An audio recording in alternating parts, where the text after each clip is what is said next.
What I've come to feel like I've understood about work-life balance is in many ways it feels like it's a lie.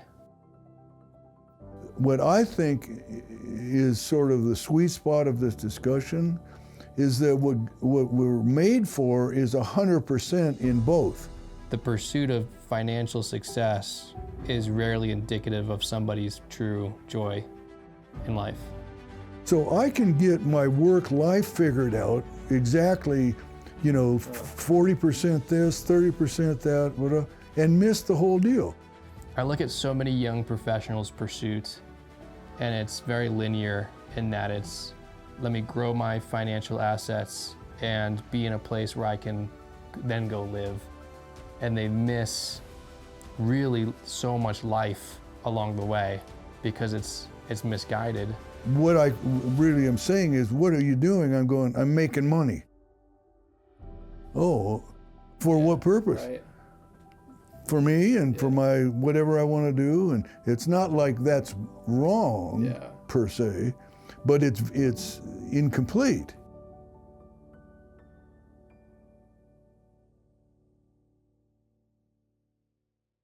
Tom? How you doing, Andrew? Good, how are you? All right, ready to go. I'm ready to roll. What do you got for me This here? is gonna be good. So this is gonna be a little different, a little unique. I want to talk about, I think it's part of the same conversation. I want to talk about retirement, and I also want to talk about work-life balance. So Okay. I want to set up a little bit, and I want to hear your thoughts. So it feels like, specifically in the Western society, but I've kind of seen this everywhere, work-life balance is a huge topic of conversation, and people will choose jobs based off of the perception of work-life balance, right? They don't necessarily want to be working all day. They want to have time to do other things as well. What I've come to feel like I've understood about work-life balance is in many ways it feels like it's a lie. In that we have intentionally separated work to be this thing that serves life. And that's the extent of it. That work is over That's here. the purpose of work. Yes, is yes. To fuel this. Yes, yeah. And I don't know what the adage is, but it's like, I work so I can live or something like that. You live to work or you work to live. Yes, and I feel like that pursuit is a misguided pursuit. Because I think the ultimate culmination of that is that, well, then I just I want to be in a place where I just live. That's all I do. I want to build up enough so that I can just focus on living. Yeah. And I think I've seen people go down that path where they are finally able to just live through retirement. Just live. They now have the resources financially to do whatever they want. Yeah. And they're the most miserable, like they hate that they're like 3 months in, they said, this is awful. Yeah. They feel like they don't have purpose anymore. They lost passion. And so it was like this whole thing was a lie to begin with. And so I'm curious on your take, because I would like to reframe how we see work in a way that I think is more biblical, but also is more healthy in our own life, as we will spend most of it working. I don't want to escape from work or feel like a prisoner to work. I don't think that's how it was designed. So I'm curious on your thought. Have you seen a similar thing of? Yeah, I think you're spot on. In this bifurcation, basically, of separating work and life, and that work. And I guess for me, just even theologically, where the basis of that comes is go back to Genesis. Yep. Where basically God if we want to figure out what He's designed us to do, it's good to go back to the blueprints. Yeah. The original blueprints. Yep. Oh, I didn't know this had a I-beam across there. And so God creates man, and then he gives man a couple of important things. He gives him a place. He creates him in the garden. Yeah. So that's an orb of that he's responsible to work and to cultivate and to do all of that. Then he says it's not good that man be alone. He introduces Eve, a partner in that, and their job is cooperative. It's not Adam's going to head off into one part of the garden. Right. She'll be home making stew out of it. There was an integration, both physically and then tactically or kind of professionally. Right. But the job that Adam was given was to work the land. Yeah. And that was a good thing, because the thing he says, and he did all of this, and he said, it is good. Yeah. And so work is good. And work is not bad. Work's not the enemy. Work is not, and so I think where this gets to be artificial is separating the two, so that it kind of implies that if you're, like one of the, a book that came out a while back that I took umbrage with a little bit, and I don't think it was intended, but it was, it's called Halftime. Halftime, okay. And basically the idea is that you, and the phrase they use is moving from something to significance, success to significance. Okay. So that if you're just working and you're making money and you do all that, that's success, but that kind of ends nowhere. How do you bridge from that to significance? You know, and so, but the implication is, if you're working, that's not significant. And the irony is, for me, the sort of the unique twist for me is, I spent 40 years by that paradigm in significance, because I was in ministry. Sure. And I was a pastor, and you know, everything I did based on that theorem would be significant. But then after 25 years at Greenwood Community Church, when I left that, then I had to create a business. And so I had to move from significance to success. So I was looking at, how do I build this business, which is consulting and coaching, and make money at it. Right. And necessity is the mother of invention, you know. So, but that's just my own kind of experience. But I think that the core that you're getting at, what I think is sort of the sweet spot of this discussion, is that what we're made for is 100% in both. Yeah. We don't we don't work hard so that we can quit working, so that we can then actually be doing what we want to be doing, which is being with our family or whatever. And we all know that it doesn't work that way. You know, I mean, you know, so I'm going to, if I'm going 50% at my office, and then ideally, I mean, not ideally, but sort of the way it's worked out, then 50% at home. Right. That would be a work-life balance. If you think of a teeter-totter, you're balancing it. Well, scales, that sucks. I mean, that's not something that drives somebody, that gives you want to wake up in the morning. Right. I'm going to wake up in the morning and be mediocre. I'm going to try to do the minimum I can and still get the paycheck. And the same, you end up doing the same thing at home. So now I spend, you know, an hour a week with my kids, and I do an hour a week on my, but that's, you know, that's empty. It's like, it's the balance becomes the God. Yes. Rather, it's idolized. Yeah, it's like, this guy has got it together. I mean, look at the balance he has. Look how many vacations he's gone on. Yeah, look he's how got many, 2 weeks of vacation every year, and he's shooting for 3, but and he only works, you know, 4 months here. And look at that. Is that thing? No, I want to go push it off that. Say, no, what do you? It's better to be 100% in both. Yeah. How do you do that? Well, you just do it. Then you move, and you're aware. What am I trying to do here? What is the purpose? Like you alluded to before, people without purpose, they're just drifting. And I see this. A lot of the consulting I do are guys who have cashed out. that have been very successful Yeah. in the financial world. Yeah, yeah. And they've got all the money they need or could ever use. But now what do I do? Right. And now they're theoretically in the life. Right, They're the thing yeah. that everyone's striving to be at. Right. And they're feeling how you're describing. Like, Yeah. I don't have purpose.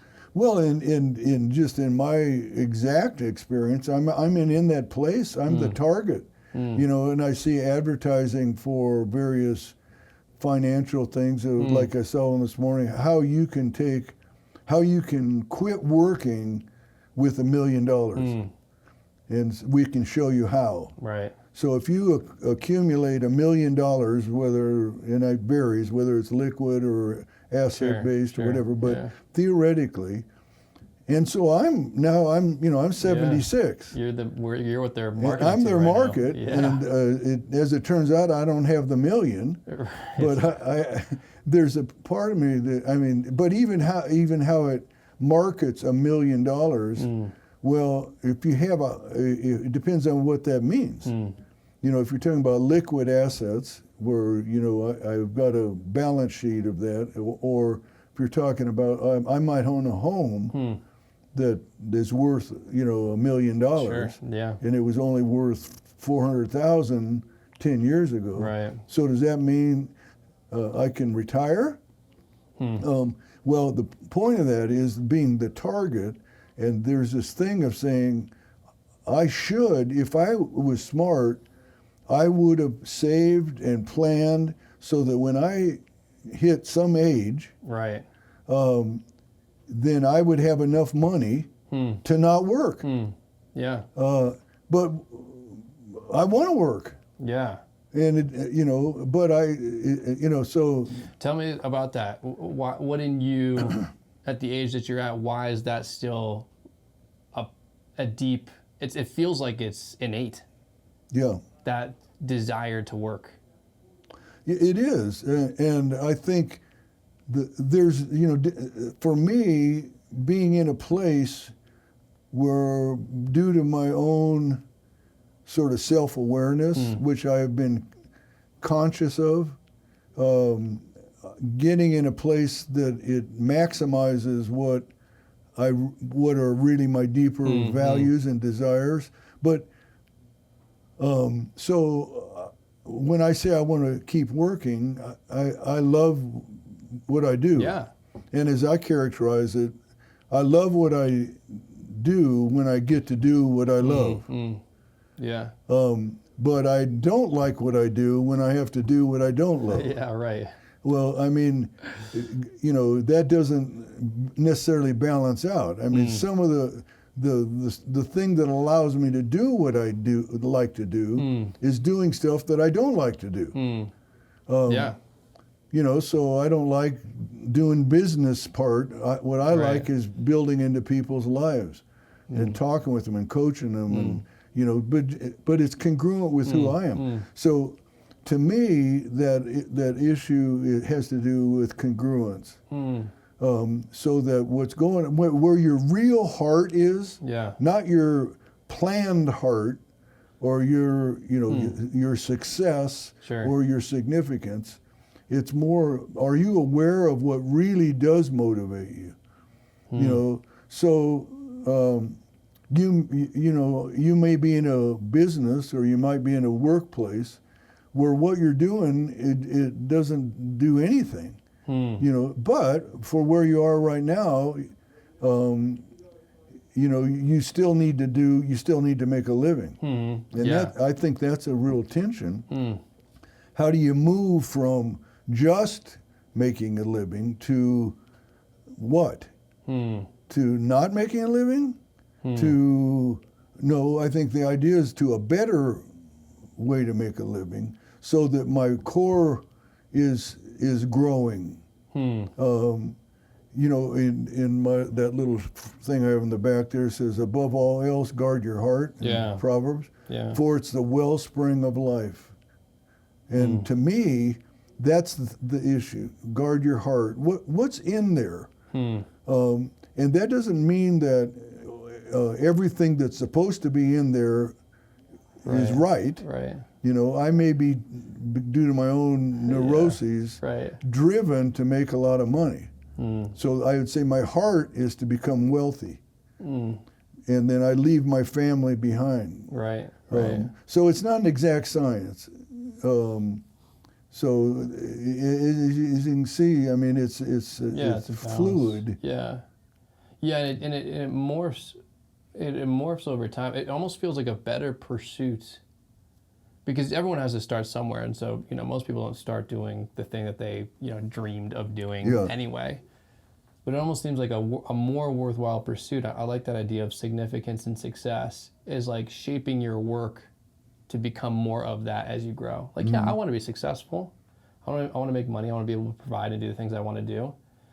But I can't forget the significance. I feel like we often do, because of the world around us communicating that success is the ultimate factor. It's like, if you had success, you're it. You made it. Yeah. And we've totally dumped significance out the door and said, well, we can worry about that maybe another time. I don't know what it actually does, but the thing it does for me is I'm making a lot of money. Well, what are you doing with that money? What role does that money play in your life? Right.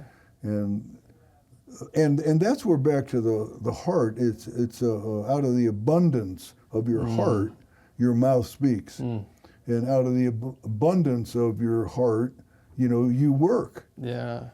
Because you end up, you may say, I love my job, but all you do is bitch about it, or you don't really do 100%. Right. Right.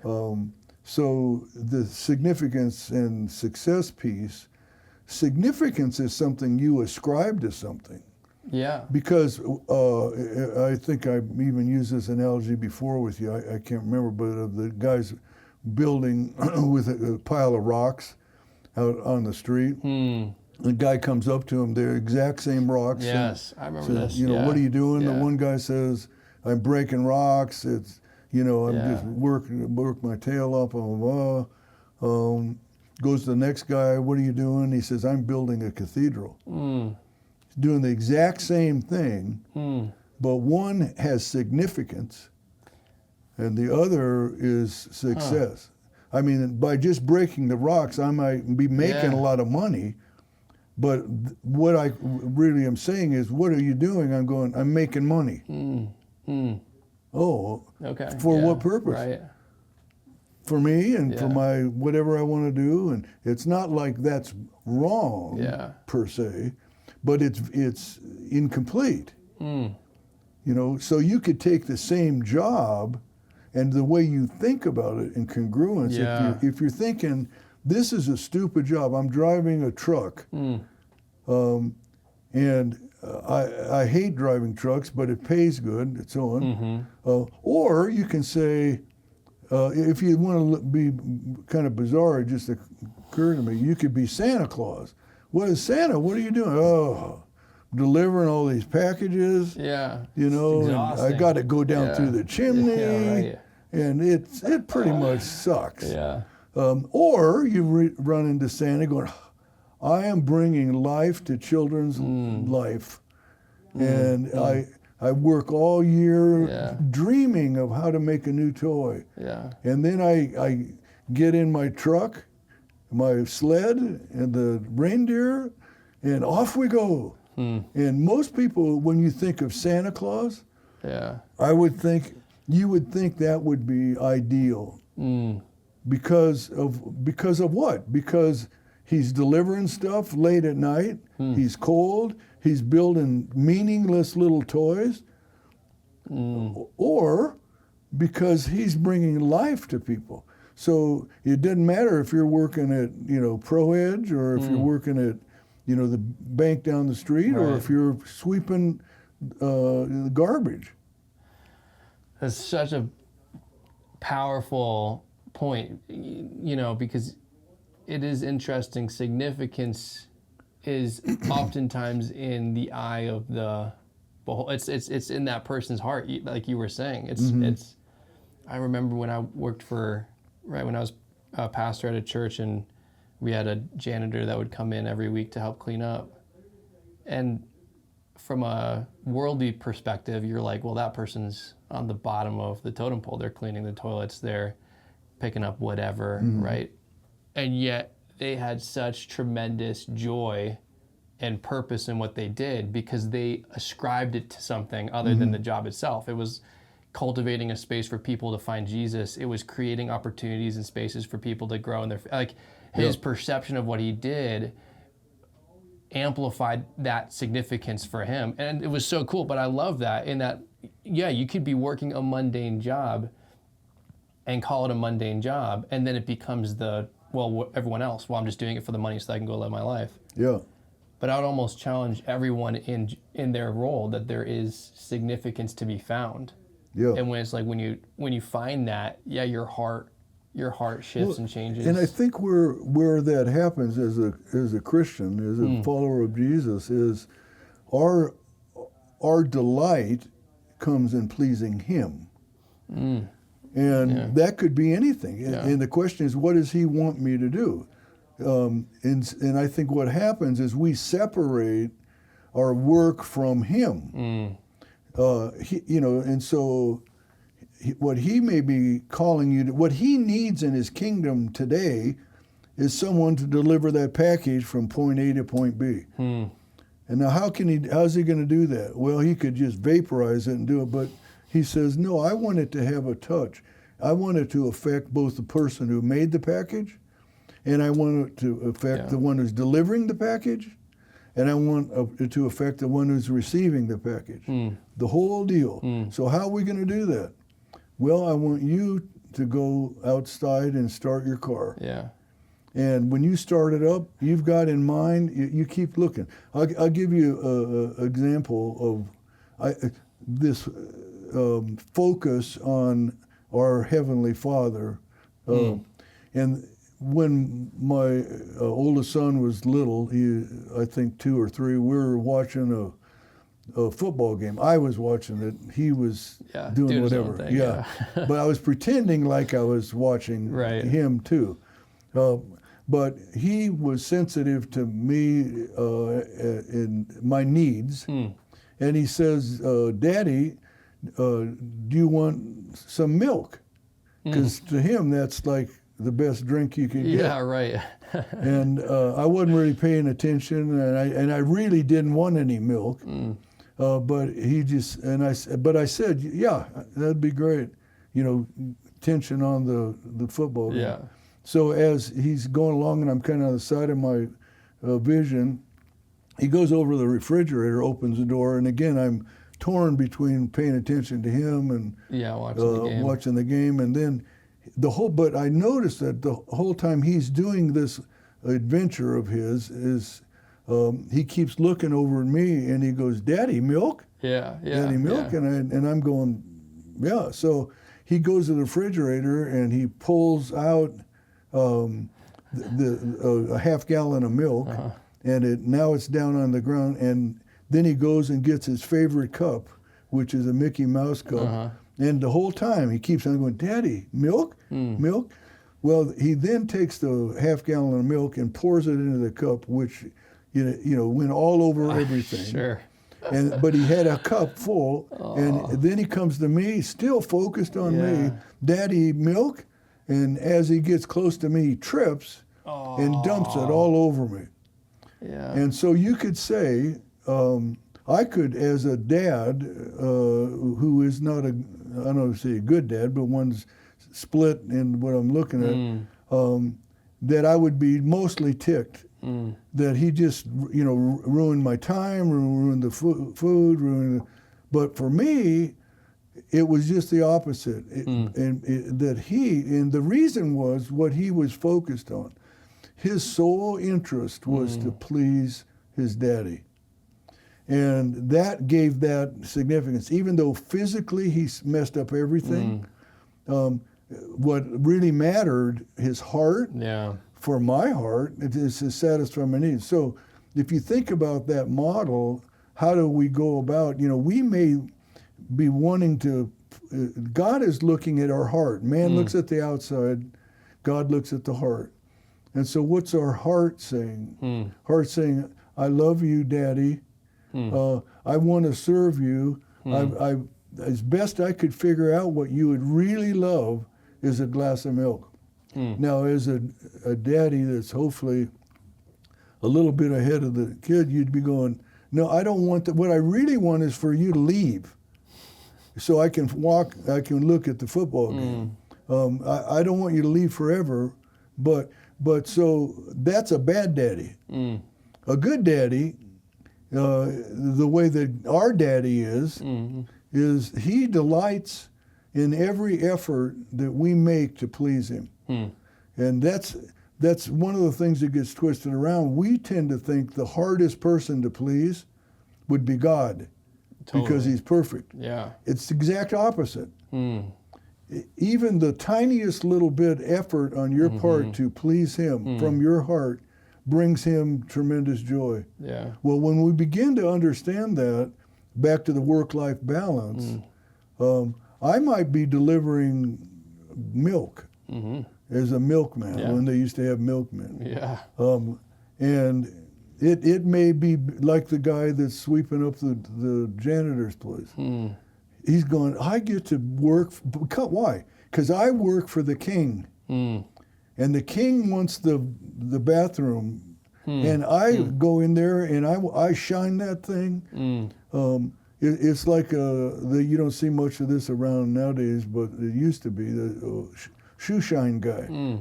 And I knew this guy that did that, and his dad did it, and it was art, you know. And they had so much pride, and they'd spit shine it, you know. They'd spit on it, and then the customer would come and go in there with pride, going. So when we have that attitude about our lives, and so it's not a matter of either or. It's, you know, say the work life. Yeah. The work is 100%.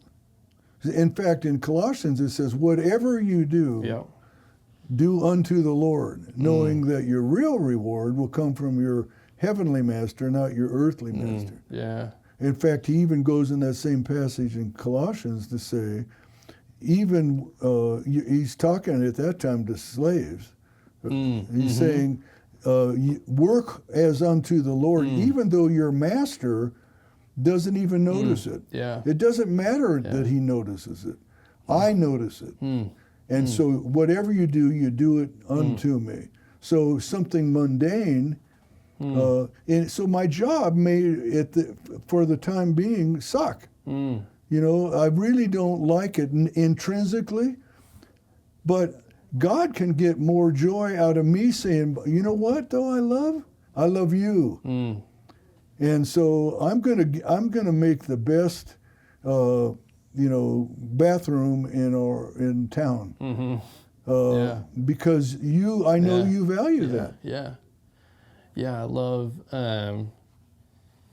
It kind of goes back to, again, focus for me, in that so many people, and I think we see this in anecdotally, but also just the data, right? It's like the pursuit of financial success is rarely indicative of somebody's true joy in life. And I think even what we're talking about now, it's like you can do a mundane job and still find tremendous joy and purpose. Ultimately, having a relationship with Jesus amplifies that to no end, and is really the true satisfactor of that process. But yeah, I look at so many young professionals' pursuit, and it's very linear in that it's let me grow my financial assets and be in a place where I can then go live, and they miss really so much life along the way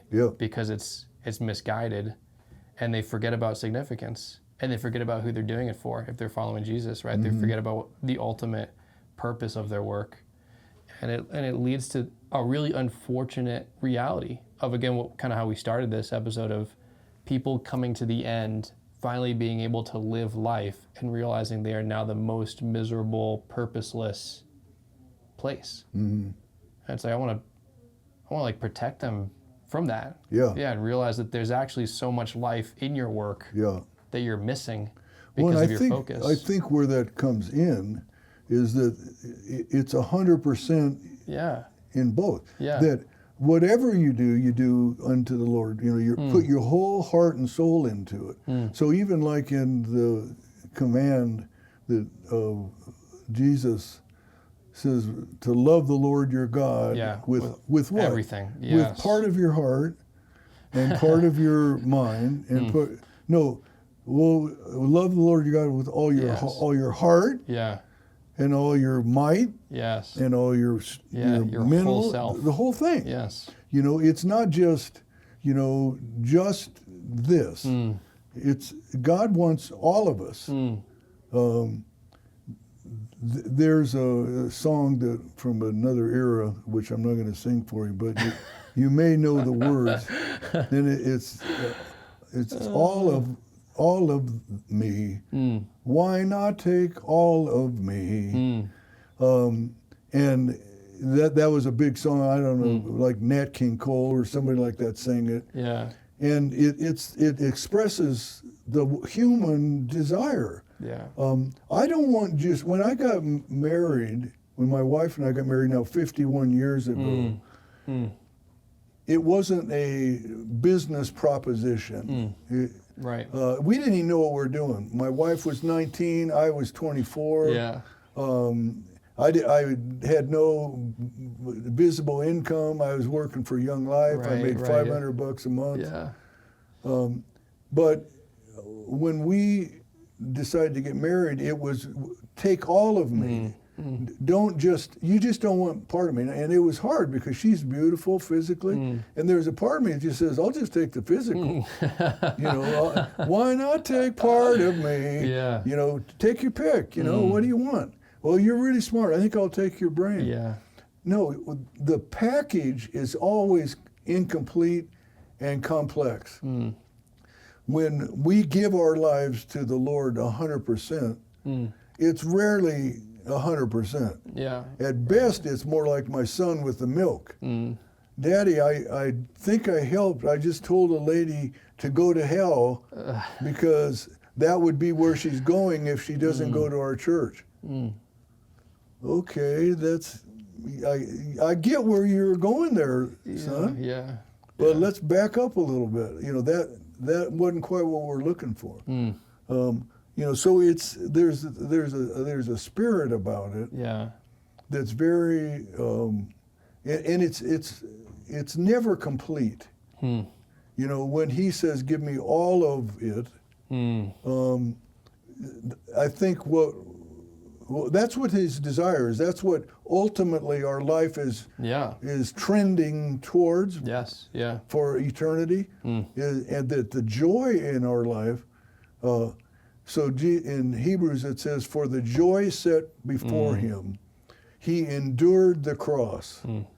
So if you look at that combo there, his motivation was the joy. Yeah. And where'd the joy come from? From pleasing his Father. Yeah. And so for the joy set before him, how did that translate? He's got the worst job on earth. Yes, he does. So what's your job? Yeah. Well, to be a carpenter, work hard, blah, blah, blah, then be crucified on a cross. Yeah. Well, have you checked with a career counselor? Yeah. Not a great career path for you. That's not a good one. It actually is, because where I'm going. Yeah, and it pleases the Father. In a sense, it doesn't matter where I'm going. It's for whom and to whom am I going? Jesus said, "Not my will, but your will," and that's the joy. Yeah, yeah. So, and that can be Pollyannish, where it doesn't mean your job really is bad and you could correct a lot of stuff, but you don't because it's a bad job.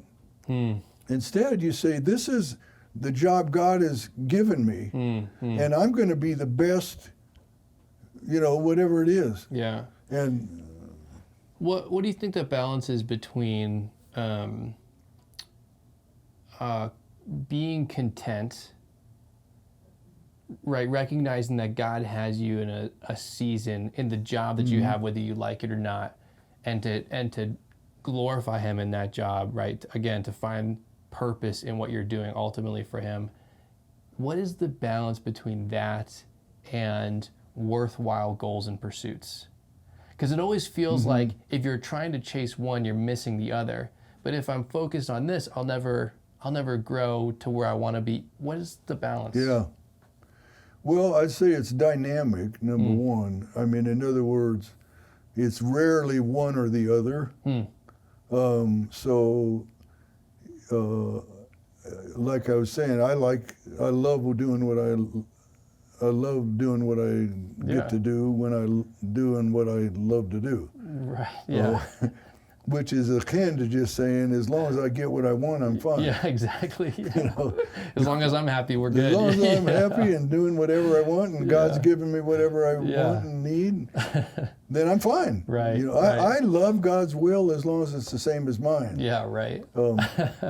So in that balance again, I think the part we have to look at is the significance comes from our inside. It's how we see it. Another proverb, as a man thinketh, so is he.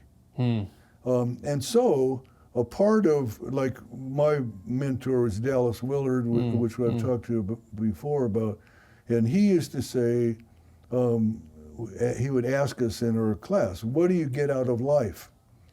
And so that's a great question. Germane to this is a job, what do you get out of the job? What do you get out of your life? And so that's sort of the way we tend to look at it is stuff we acquire. Right, yeah. Or, or successes that I've had and so on. And his answer to it is, which is about transformation, he says, what you get out of life is what you become.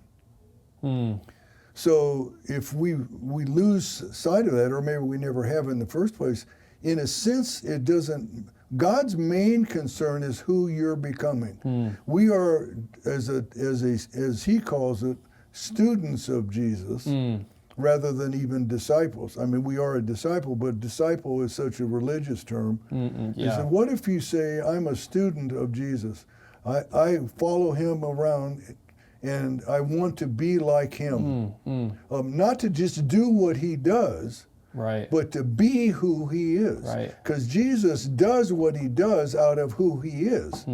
He doesn't do it because that's his assignment. Yeah, right. He does it because that's who he is. So the same thing with us, back to this kind of balance, is if you look at a balance is not static either. You know, the original kind of picture is that it wobbles and self kind of. Yeah, I don't know if you've ever been on. Now I don't know if they have them, but it used to be scales, and you'd stand on it, and it has this bar here, and you'd for weighing yourself. Yes, for weighing yourself. Oh yeah. And you know, you'd get it. Then you want it balanced. Yeah. So you have this and this. It's 100, and you weigh 102 pounds. But if you just have 100, then but it's always adjusting. Yeah. You know, so the work-life balance. There are times where you literally need to discipline to say, I really do care about my family, and it's not an either-or intrinsically, but it is temporarily. I have to make a decision now to go on this business trip. Even though my 2-year-old is, getting a new set of diapers. Yeah. Or it's their birthday. Or it's a birthday. It's something, missing that. And it's not unequivocal that says, I'm going to do my 2-year-old birthday when I look at the whole thing, and I also say that if I don't do this assignment for my job, I won't have a job, and then I won't have a house, and then so it may even be from time to time, but that's why I say it's not static. Yeah, it changes. It's not. And shifts. Nope. I go family first. Yeah. Sorry. Well, can you just come over to my house for a half hour? Nope. This is family time. Every Saturday morning I got. Okay. all I really need is like 20 minutes to help me do this. Nope. This is family time. So that you can err in that side. And what's happening there is you're building your life from the outside in. So I build this great edifice to protect me and make sure that I always do the right thing. That's what the Pharisees did. The Pharisees basically built this edifice so that they would, so when he says, keep the Sabbath holy, they set about getting the blueprints out, and they got 80 different characteristics. Oh, yeah. And they created 100 different rules just to do that. And Jesus says to them, unless your righteousness is greater than the Pharisees, you'll not enter the kingdom of God. Well, they did it perfectly. Yeah. But they didn't. They weren't even sniffing it. Why? Right. So I can get my work life figured out exactly. 40% this, 30% that, whatever, and miss the whole deal. And it could go either way.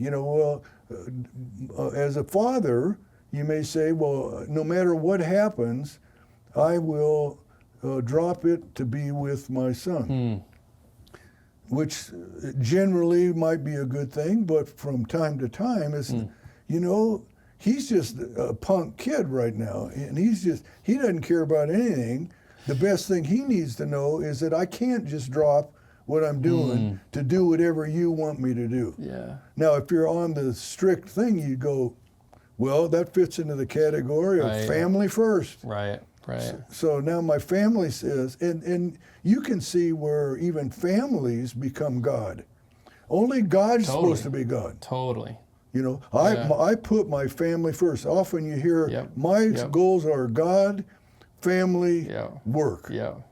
Okay, and that sounds great, but that's back to it changes. Now, right now, I need more time in my work, and maybe less time with my 2-year-old.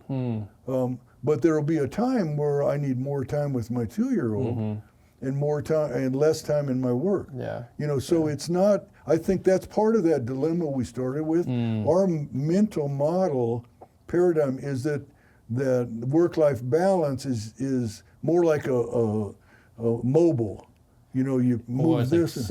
I think it's more systematized. It's like we've created the perfect balance, and it's the same thing every time. The job perfectly aligns here, and life perfectly, but it's just never. That's not how it is. That's not how that works. And it didn't even work that way with Jesus. Right. If you look at his life, everything was because he's God and man. He balanced it, so to speak. Yeah. But his life as man. He's doing this, and then all of a sudden now they're going to kill him. And then he does the exact same thing over here, and they want to make him king. So they come into the town in Passover, and he is the greatest, and things are going good. Yeah. This is looking good. I'm going to be king, and then the next day they're saying crucify him. Well, what happened to the balance? Yeah, right. Well, I even think, even watching his journey, right? You'd have times where there's a crowd of thousands of people, and he would choose to go and pray, and the disciples are like, "What the heck are you doing?" It's that's good insight. Talk about work, and then other times, and then he's focusing on children, or he's focusing on his disciples, or he's focusing on the crowd, or he's focusing on non-Israelites, which at that time was like, oh my gosh, right? Non-Jewish people. Yeah. And so, no, that's great. It's so fascinating. I think all of our conversations, but particularly this one for me, really, really emphasizes just the importance of wisdom and continuing to seek it and continuing to ask for it, right? As God says we are able to do, and that He'll give us. Yeah. Because it's like, it's never really that clear cut. It's always a wrestling of what's most important, and that changes daily, weekly, seasonally, and wisdom is the defining strand that helps make that process effective and healthy, and leaves us in a place where we have less regrets because we were able to leverage wisdom to make great discerning decisions. Well, in Psalms or Proverbs 1, it says the the fear of God is Yeah. the beginning of wisdom. And so wisdom comes from the fear of God, meaning the respect for God and the reverence for God. It doesn't come just from sitting on and reading books Right. necessarily. Sure. It Yeah. comes from that whole dimension. In the relationship, yeah, he gives it to you. And so if you take that away, because what's that saying is focus on God. The fear of God is my main thing is that I want to please God. And the fear of him has to do with a reverence. Yeah. And our problems sometimes happen when we fear man more than God. Yeah. You know, my boss Oh, says I totally. need to do this, and Yes. that's true, but God says I need Yeah. to do this. Yes. And so wisdom says, how, in a sense, can I accomplish both? In the way or maybe you can't. Right. But it begins with the fear of God. It's saying, my first inclination is, just a second, whether I say that or not, I go here and say, God, what do you think? Yeah. You think this will work? No, that's not going to work. They'll Okay. often conflict. Right. Yeah. I've found in my own life. Right. Or, yeah, they've often not been on the same path. Right. Man's wisdom and God's wisdom are. Yeah, but man's Oftentimes wisdom is just, it's pragmatic. What does it take to get it done? Yeah. You know, and that's linear as opposed to systemic. You know, the systemic is saying what God is up to is most important. But that doesn't mean you've got God figured out. Right. You know, just like you alluded to with Jesus and his time management. You'd say, well, get consistent. You're totally inconsistent. We're trying to follow you, and you do this, and Yeah. then you do that. Oh, yeah. And you know, now you're stopping to heal this Yeah. woman, But you won't heal others. but you won't do Yeah. others. Yeah. Or Like, Jesus, what are you doing? yeah, yeah. That's why his disciples had so many questions. Right. Because Jesus is His work-life changing all the balance time, was. yeah. But if you looked at it, you'd say his number one priority. So even though his priority was to be with his father, his relationship was such that he didn't have to actually be with them every second. For sure. So it's like, you know, my wife and I, when we drive in the car, you know, it doesn't mean we got to be talking all the time. We've taken trips where we'll go hours and not say a word. Yeah. Does that mean we're, you know, I mean, sometimes we didn't say a word because we're ticked and we're in a fight. No, I'm not going to say anything. Well, Yeah. But let's say on the positive, we're just, but we're there. I know she's there. She knows I'm there. Yeah, I love, you know, going back to that balance of the hopeful future, but being present in the moment. I think Jesus had to wrestle with that too, and I think we're always faced with that. And that, yeah, there's a hope for what we're becoming, and don't lose sight of that. Like, that's still really important to have your eyes in that space, but also to be wholly present in what's being required of you now. And find joy and satisfaction in that, not to let that become the thing that you just do that for the rest of your life. Maybe so, Right. but I think there is an ability to say, I'm hopeful in what God is wanting to do in me and where He wants to move me. But I'm gonna be so faithful, and I'm gonna find satisfaction in what I'm doing and serve God well here, in hopes that He'll move me. Yep. In that direction. It's a fine balance, but it's possible. And the thing that has a great picture, I think the thing that's central is the fear of God. And the fear meaning I want what He wants. So and sometimes that's clear and sometimes it's not. Yeah. You know, so I don't know exactly if this is what He wants, but I'm going to be faithful in it. Jesus says, more blessed to walk by faith than by sight. Most of the time, we don't get to walk by sight. Yeah. or we try to walk by sight and it ends up screwing up. So we want to, turn the lights on. Let me see what you want. I don't want to make, and it can be genuine in terms of, that's what he even says, seek and you shall find. Knock and the door will be open. It's the sort of the demeanor of the person coming to God. It's saying, God, is this what you want? I'm not sure. And he may be silent. Yes. Yes, he might. And he may go, I don't know. What do you think? Yeah. I don't know what I think. That's why I'm coming to you. Says, okay, so what do you think? Yeah. And then other times it'll be, you're knocking and he goes, whoosh. Yeah. Oh, so obvious. So that's super clear. Oh, that's what. I think kind of some of the things I'm taking away in summary is the pursuit of finding satisfaction in the things that God is asking me to do in the moment is so much more worthwhile of my time, energy, emotions than the pursuit of a financial success that leads to a life after. And it's like, if I can discipline myself to and train myself to think and align in that way, where it's like, God, that you have me in this season for a reason. I want to understand and do the best I can, find satisfaction in that, in the hope that you'll move me.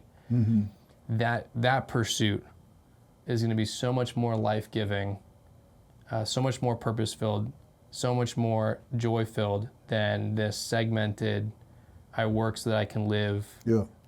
I work so that I can retire well. I work so that maybe one day I can do the things that I want to do type of mentality, because you just miss so much of life. Yeah, that's doing true. That. Yeah, we never have the future, and the past we don't have either. All we ever have is the present. Yeah. Because today, the present, at one time was the future. Right. And it's not the future. It's just today. So we get it in portions. It's like, you go to one of the hazards of these buffet thing, or like brunch. Yeah. You got, so many options. You could never eat it all if you wanted to. So it'd be the equivalent of just coming and going. And we were on a cruise a while back, and they have nonstop food, and it looks like the people on the cruise looks like it's like nonstop. Enjoyed it for a lot, yeah. But so you see this huge banquet, but then you have to discern how much. You got different things going on. One that looks good, it tastes good. A little of that would probably be great. A lot of it would be. Seems like if a lot is better than a little. But it could be, a lot is going to kill you, or you eat all that, and so we kind of get that buffet sometimes, where we make choices, but sometimes they're just cut and dry. Well, here's fentanyl for breakfast, or you could have oatmeal, or you could have, you go, I think the fentanyl kills you, right? Yeah. Okay, that one's, I don't think I'm not even dabbled. Yeah. Now this is butter, and I could have 5 cubes of it, and that will also kill me.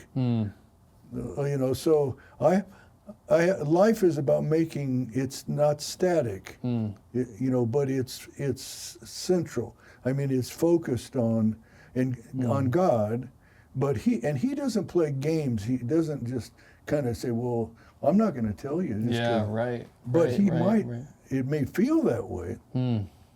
God, I'm begging you to heal my little girl. And I have been every second of her life. And nothing. Yeah. So what's going on? Yeah. Well, in the bigger picture, so in the present, and you see, like with Job in that picture, it didn't work. What's going on? And he comes up to, says, yet though you slay me, will I trust you?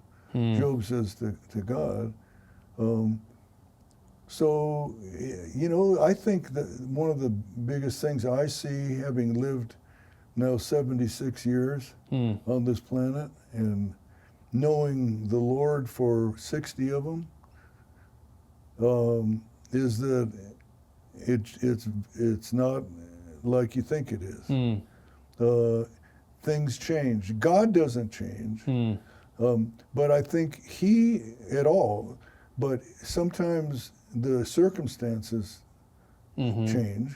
And so now, instead of seeing the mountains clearly on a beautiful morning like we have, looking at Arapahoe Peak coming down Orchard, sometimes it's the same mountain, the same drive, but it's really cloudy. And I can't see anything. Right. Sometimes it's foggy, where I feel lost. I remember not too long ago I was speaking at a thing up in the mountains in Genesee, which is the foothills, and at somebody's house, and the roads go all over the place.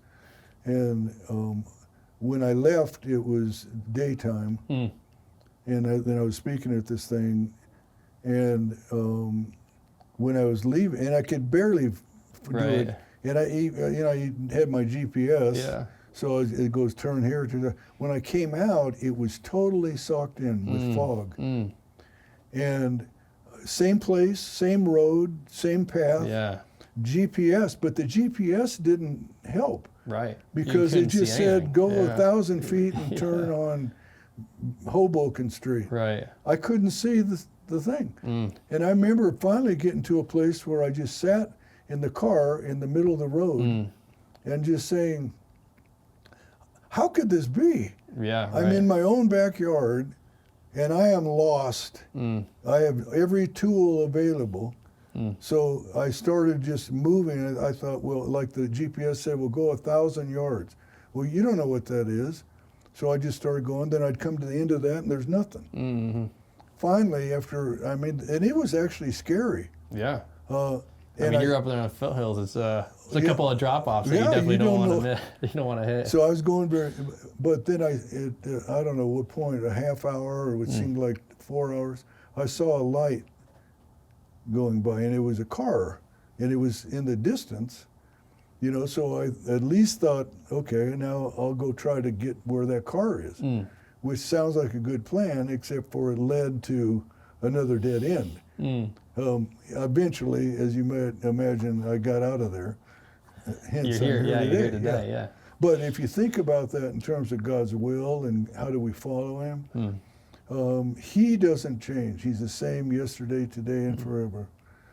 Be like Arapahoe Peak or Pikes Peak. It doesn't change. Yeah. You don't come out in the morning and go, Pikes Peak is flat. Yeah, where'd it go? What happened to Pikes Peak? Yeah, right. But sometimes it's really clear. Sometimes it's dangerous because it's unclear. I could, if I make the wrong decision here, I might lose my job. And I'm looking at the GPS. God is, show me, and He may only say, go 1,000 feet. And I want to know, well, what's at the end of that 1,000 feet? Right. So this all ties, from my perspective, of the work-life balance is one of the takeaways I have in even talking about this, is being reminded that it isn't static. God's will is not just something to discover and put in a box and carry it around with you. And human nature is sometimes we go off a cliff. Yeah. And that doesn't mean that God isn't still with us, but He lets us go off a cliff. Sometimes. And that's absolutely, that's what I think perplexes us as followers. Is sometimes it's easy if you see Him to walk by faith. Yeah.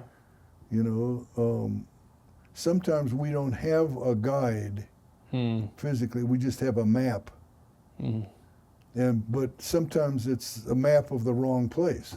We found this great map of Detroit, but we didn't know it was Detroit. It's just a map. Right. And so we're trying to figure it. So we got the wrong map. Or then we get the right map, but the terrain. So now we need a topo map. I don't know if you've ever done any map. Totally. And you got the compass, and you go in, and you see this. Well, there's a 200-foot drop in elevation. What does that mean? Well, you have to be, you have to wait. So even if you have a topo map, and you know how to do it, doesn't mean that you end up in the right place. The best thing in that is to have a guide that has a map and a topo map, that has been there before.